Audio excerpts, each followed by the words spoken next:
Hello friends, welcome to DentTuber. Friends, today we are going to discuss MCQs from operative dentistry, and today's topic is principle of cavity preparation. Previously we have discussed 3 questions from the same topic. Now we are going to discuss a few more revision questions. And before that, if you have not subscribed to my channel, please subscribe to the channel and hit the bell icon so that you can get the latest videos in the notification, and also hit the like button and share the channel with your friends so that maximum people can take benefit. Let us begin, friend.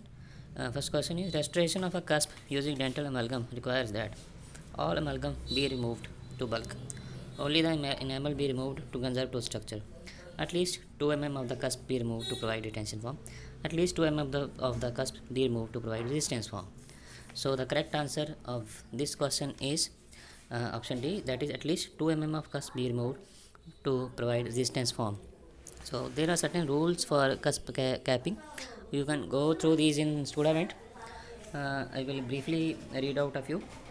Uh, Rules for cusp capping are: outline form has extended no more than half the distance from a primary groove to the cusp tip, so there is no need for cusp capping.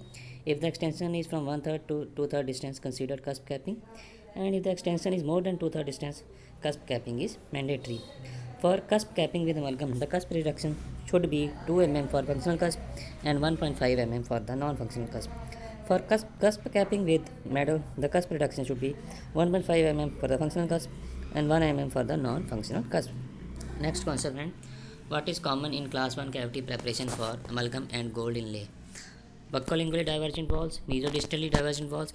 Maximum depth is needed in both cases to provide self-sufficient thickness. Or option D, all of the above. The correct answer is option B, that is mesodistally divergent wall. Primary tension form in amalgam cavity preparation. It is obtained by occlusal convergence of buccal and lingual wall.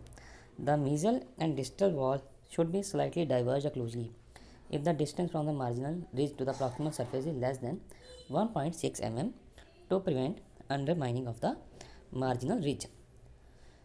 Next question. In class 2 on inlay preparations, how should the pulpal floor be placed in comparison with the pulpal floor in amalgam class 2 preparation? Deeper. Pulpal floor should be placed deeper in dentine, same as amalgam. None of the above. Correct answer is option B. Next question. Class 4 cavity occurs on the proximal surface not involving the incisal edges of the anterior teeth.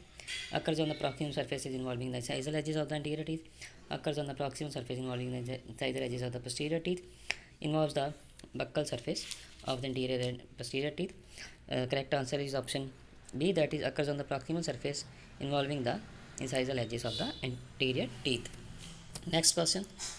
The retention for class 5 restorations are placed in the mesial and distal areas, occlusal and gingival areas, in all except the axial wall, at the expense of axial wall. The correct option is option B, that is occlusal and gingival areas. Next question. uh, Extension for prevention is directly related to removal of unsupported enamel on proximal surface of class 3 cavity, deep depth of the axial wall of class 3 cavity preparation, elimination of all caries dentine beyond average depth of pulpal wall, the outline of the cavity, outline form of the cavity preparation. Correct answer is option D, that is the outline form of the cavity preparation. While preparing a class 2 cavity on a maxillary first molar, which of the pulp are likely to get exposed? Mesolingual and mesobuccal, distolingual and distobuccal, mesolingual and distobuccal, distolingual and mesobuccal. Correct answer is option A, that is mesolingual and mesobuccal. In class 1 cavity prepared for silver amalgam is extended to half the distance between the contact area and the fissure of the cusp tip. The direction of the buccal and lingual walls is diverging, converging, parallel or independent. Correct answer is option B, that is converging. The facial and lingual wall should always be made slightly occlusally convergent in class 1 amalgam restoration. If the distance between mesial and distal margins, mesial or distal margin to the proximal surface is more than 1.6 mm, then the mesial or distal wall convergence can be made.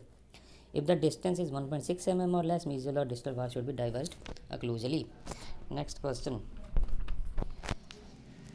The reason for sealing caries during cavity preparation is: To eliminate the need of eventual direct pulp capping, produce an aseptic field when pulp exposure is inevitable, to allow the formation of secondary dentine before excavation, to produce a hard surface as a foundation for subsequent restoration. So the correct answer is option C, that is to allow formation of secondary dentine before excavation. Next question, friends. In a cavity preparation in which the remaining thickness of dentine is more than 1.5 mm, the ideal base is calcium hydroxide, zinc phosphate, silicophosphate, glass ionomer. Correct answer is option B, that is zinc phosphate.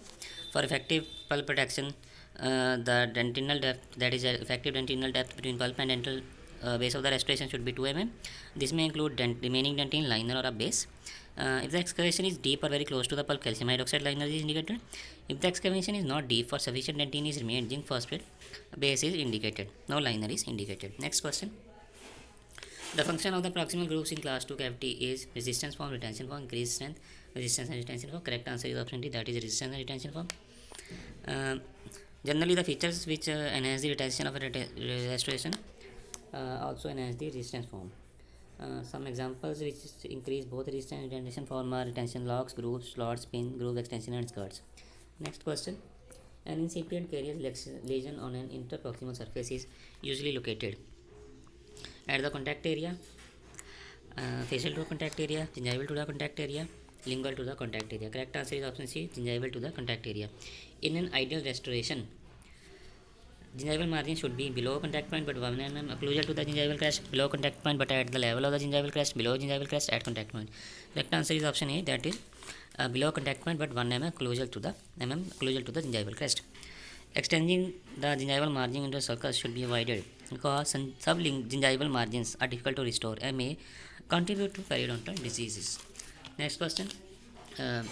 Gingival extension of restoration should be at the gingival crest, at least 1 mm above the alveolar crest, at least 3 mm above the alveolar crest. Doesn't have any relation with the alveolar crest height. Correct answer is option C, that is at least 3 mm above the alveolar crest. Next question.